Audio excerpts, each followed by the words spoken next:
Karena motif di balik fashion makaroni ini berasal dari arogansi orang-orang kaya yang pengen pamer, So macaroni became the nickname for the pretentious elites of the 18th century and their fancy style.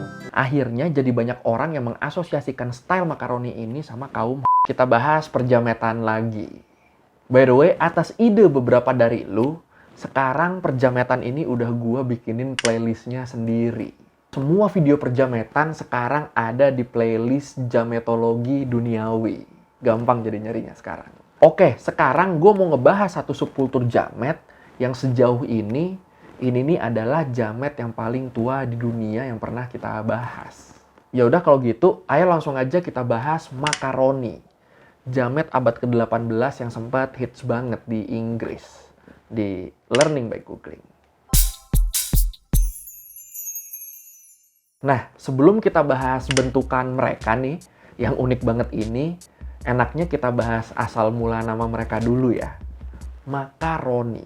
Gue yakin kebanyakan orang taunya makaroni tuh ya yang model begini, yang makanan, yang satu jenis pasta dari Italia. Dan lucunya, dua makaroni ini, yang subkultur jamet pemuda Inggris sama yang makanan ini nih ternyata dua-duanya nih emang ada hubungannya. Kok bisa berhubungan? Kalau menurut jurnal Hair, Authenticity and the Self-Made Macaroni, karya Amelia Rowser, di tahun 1760-an waktu itu, ada sekelompok pemuda Inggris kaya raya yang bikin trip. Trip yang dinamain Grand Tour. Grand Tour ini diadain sama mereka, tujuannya buat nyari tahu lebih dalam tentang kultur-kultur fashion, musik, makanan, dan kesenian dari negara-negara lain. Ya, trip-trip studi banding lah ini jatuhnya. Nah, di antara negara-negara yang mau mereka kunjungi, Italia adalah negara tujuan utama dari tur ini. Dan ketika mereka nyampe di Italia, selama perjalanan mereka di sana, mereka nemu satu makanan eksklusif yang bagi mereka tuh terasa mahal dan mewah. Makanan yang bernama makaroni. Nah, makaroni ini tuh dulu statusnya sebagai makanan tuh beda banget sama sekarang ya. Kalau sekarang kan makaroni itu jadi makanan murah yang bisa dibeli sama semua orang. Bisa dibeli siapa aja. Tapi di tahun 1700-an, makaroni ini adalah pasta eksklusif Italia yang jarang diketahui orang luar Italia.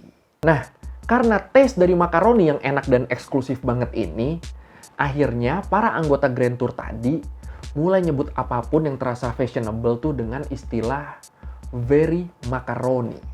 Makaroni banget.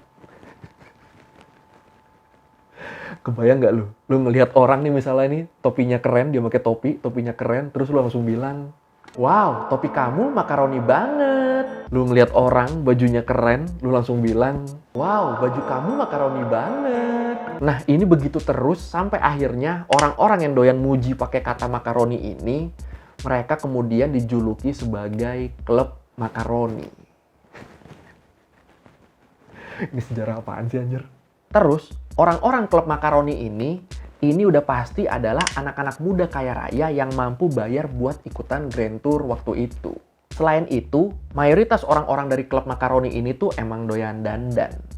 Baju-baju yang mereka pakai tuh udah pasti baju yang fashionable banget. Dan ini sebenarnya juga jadi ciri khas orang-orang berduit, jadi ciri khas orang-orang kaya pada masa itu. Jadi di zaman itu ya kelihatan banget lah dari dandanannya. Mana orang yang berduit, mana yang enggak. Ya, sekarang juga kelihatan gak sih? Hah? Kelihatan gak sih sekarang? Tapi terus, dalam perkembangannya, orang-orang klub makaroni ini, dandanan mereka tuh jadi lebih lebay kalau dibandingin sama orang kaya biasa.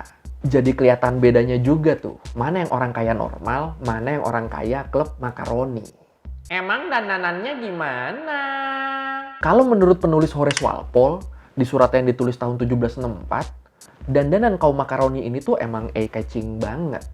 Dan yang paling kelihatan ya ini, mereka pakai wig yang tinggi banget ini. Kalau menurut jurnal Horace Walpole and Macaroni Fashion Facts yang ditulis sama Peter McNeill, profesor sejarah desain dari University of Technology Sydney, di jurnal itu disebut kalau di Eropa, penggunaan wig di abad ke-16 dan 17 itu sebenarnya fungsinya kan buat nutupin kepala yang botak ya. Tapi sama kaum makaroni, fungsi wig ini mereka geser. Buat mereka, makin tinggi wignya, itu berarti makin nunjukin status keuangan mereka. Terus nggak cuma tinggi kayak gini, wig-nya ini juga suka mereka tambahin aksesoris-aksesoris lain. Kayak topi misalnya, atau bisa juga dikeritingin ujungnya. Ya macem-macem lah intinya. Dan yang pasti, mereka dandan begini, ini tuh biar mereka bisa nunjukin bedanya. Mana orang yang bener-bener kaya, mana orang yang kaya biasa aja, dan mana orang yang miskin. Ya makanya, wig tinggi ini akhirnya bener-bener jadi simbol grup mereka. Simbol grup eksklusif yang, wah makaroni banget! Gimana? Udah mulai pengen nampol? So macaroni became the nickname for the pretentious elites of the 18th century and their fancy style. Nah, masalahnya, gara-gara sifat narsistik mereka, ini nih bener-bener bikin kaum makaroni ini selalu ngerasa nggak cukup. Mereka selalu pengen lebih dinotis lagi sama orang-orang. Akhirnya, dalam perkembangannya, mereka nggak cuma pakai wig tinggi, mereka juga mulai pakai stocking, mulai pakai celana ketat yang sebenarnya nggak umum di zaman itu, dan juga pakai jubah yang belakangnya panjang. Gila. Segininya ya. Terus, biar makin dinotis, mereka juga mulai pakai bedak yang berlebihan di mukanya. Dan selain itu, sepatu yang mereka pakai ini juga nggak kalah unik. Mereka milih pakai sepatu winkle picker shoes, yang bentuknya kayak gini. Biar nggak cuma ujung kepalanya, ujung kakinya juga kelihatan beda dari orang-orang. Dan biar makin nyolok mata, sepatu mereka nih juga ditempelin macam-macam aksesoris. Dan karena aksesoris-aksesoris ini, mereka jadi susah jalan. Dan kemana-mana jadi bawa tongkat. Tongkat yang pastinya juga terlihat mewah. Ya, dari sini kelihatan ya. Level kekayaan sama level kecerdasan berpikir tuh ternyata nggak berbanding lurus ya. Ya. Nah, yang kemudian jadi masalah, karena motif di balik fashion makaroni ini berasal dari arogansi orang-orang kaya yang pengen pamer, yang mikirnya yang keren dan kaya itu cuma kita.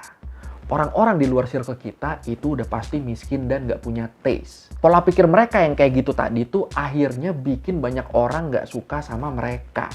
Dan orang-orang ini jadi anti makaroni. Sama orang-orang ini dicari tuh kejelekan-kejelekan kaum makaroni apa aja. Kelemahan-kelemahan kaum makaroni apa aja.